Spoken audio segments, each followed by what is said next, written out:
Hey, how are you doing and welcome back to this channel. If this is your first time here, kindly subscribe to this channel in order to be notified every time I post a new video.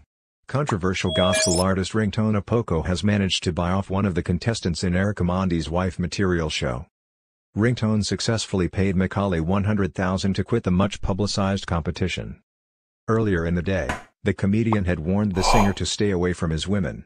However, the singer managed to persuade the beauty into meeting him at his Runda home where the deal was sealed. In a video shared on the singer's social media page, Mwikali is heard admitting she had wished to quit the competition. Mwikali revealed that she had registered for the contest because of the hardship she had been going through. Good evening, watu wote. Good evening everybody. This is Ringtone. Na nafurahi sana kuweza kuongelesha leo. Now I want to address wale wasichana ambao wako na Eric Omondi wanazunguka. Nataka kuambia kwa sababu nyinyi ni wadogo, tunajua Eric Omondi ana misuse, anawatumia na kutenekeza tabia mbaya. Kama your brother na mmebarikiwa, nataka kuwa offer 100,000 each. Anybody who quits, I give you 100,000 to start a business ama ufanye kitu kingine.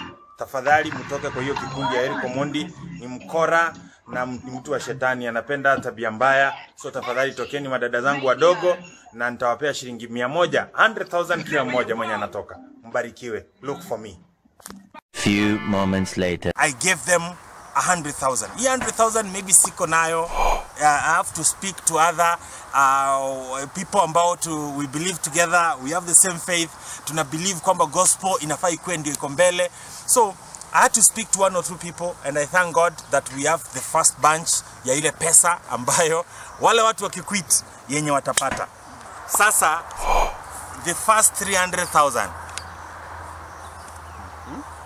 So wase, it was not a joke, it was real. So the first 300,000, wacha nitoe mbili, nibakisha moja. Na msiniulize kwa nini nabakisha moja. Because today we have a surprise, guys. We have a surprise. We have a surprise. Wacha nikuambie, mambo ya Mungu yanafikanga kimi. When I posted that, I didn't know anybody was going to come forth. Mimi niona wasichana maybe hawaita watatokelezea. Lakini Mungu ni Mungu, usicheze na Yesu. Surprise for you. Here. The surprise is here. The surprise is here. I am happy. In 3, 2, 1. Meet my sister. Mambo. Just because you corona we tunagota. Yeah, I just want to welcome you. My name is Ringtone. I am the gospel music chairman wa East Africa. Usiniulize itafika tu hata kama ni kwa imani. So I'm welcome here. Nataka niseme wakati nilipost hii kitu, nini nilikufanya ukaona reach out, because you reached out to me? Okay, me, I got ni kama ni Mungu ametuma, because specifically media imekuwa inatutrash sana regarding this of material thing. So I was like looking for a way out, but I didn't know what to do. So you reached out and I just said thank you Jesus. Somebody tagged me in your post. So I was so happy and I said thank you Jesus so much. So I missed very early in the morning when I woke up and saw it. And I said, now this is my way out, finally. Mimi nataka tu niseme wakati nimeamua by the way kukupatia hii pesa, sikuamua sitaki kutikitetea Kenya utafanya. I just want to believe and I just want to hope. Sometimes blessings are Mungu, when an opportunity kikuja inakuja once. And I want you to take this money as a seed from the kingdom of God. I want you to take this money, ujue kwamba tu maybe ni Yesu amekupatia tu mbegu ya kwenda kupanda. Ukienda upande mbegu moja ya muembe, after some time unavuna miembe mingi. Mbegu moja. I'm an orphan. oh, Yeah, so life has not been so easy. I have a baby girl. I gave birth when I was really young because of circumstances. at which age? No, that one. Okay. Okay. Yeah, I gave birth when I was really young, because I have a teenage daughter.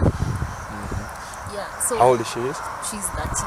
Oh, okay. Yeah, so it was hard. It was then tukaenda kulelewa na my grandmother still passed away.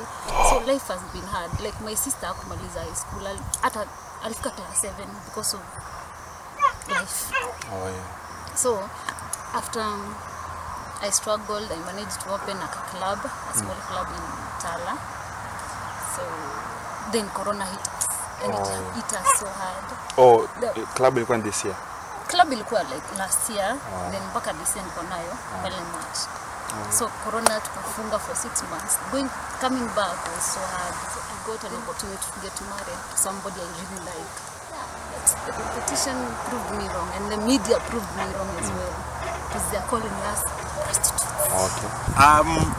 So guys, I just want to say that I am humbled that God was able to use me and provide for me, because this is not my money. Hii ni pesa ya Mungu, imetoka kwa Mungu mwenyewe. Niliona kwa uwezo kwangu, niliona kwamba maybe they were looking for something that they thought hiyo platform itawapatia, lakini nikaona ni kama hawezi pata pale. So dadangu, karibu sana, asanti. Najua hii pesa itaweza kukusaidia na tunakupatia live. So na nataka ni hope auja kuja kutudanganya na aujakuja upate pesa tena urudi huko, because I hope unaelewa kwamba ukipokea venye umeshika hiyo pesa hauwezi rudi kwa hicho kipindi tena, kwa sababu ukirudi kwa hicho kipindi tuko na haki ya kuweza kukushtaki mbinguni na pia kukushtaki duniani kwa kuibia ufalme wa Mungu. Okay? So ngoja baada ya kupokea hiyo pesa utarudi kwa Eriko? No. I am not going back. Na si vibaya, wasichana wengi wanaonanga ukiolewa shida zinaisha. But nataka nikuambie leo, marriage si shortcut ya kuachieve ndoto kwa maisha. Marriage is not a shortcut to success. Marriage is not a shortcut for you becoming kenyonda kwa maisha. Hapana. Wewe uko pale, wewe umebaki pale kwa Eriko. Kuja, mbegu yenyu iko. Simeona mfuko imejaa. Wa pili yako iko. Sawa? Watatu yako iko. Wanne ziko nyingi. Wanne yako iko. Ziko nyingi hapa chini. Pesa tumeficha hapa chini nyingi sana. Mbarikiwa sana mpaka msengenywe na muishi milele. Na dadangu nilikuwa nataka pia yeye ajivindicate kwa watu, aweze kutoa lawama kwamba watu waone kwamba kweli alikuwa ameamua na ametoka. Na wametoka kwa mchana. Mchana kabisa, saa hii ni saa 5. Mchana, si usiku, ametoka na amesema arudi Misri, anaenda Canaan. Canaan ni kwa Yesu. Dadangu, Canaan ni kwa Yesu. Peke yake. Mbarikiwe sana. God bless you. Thank you so much.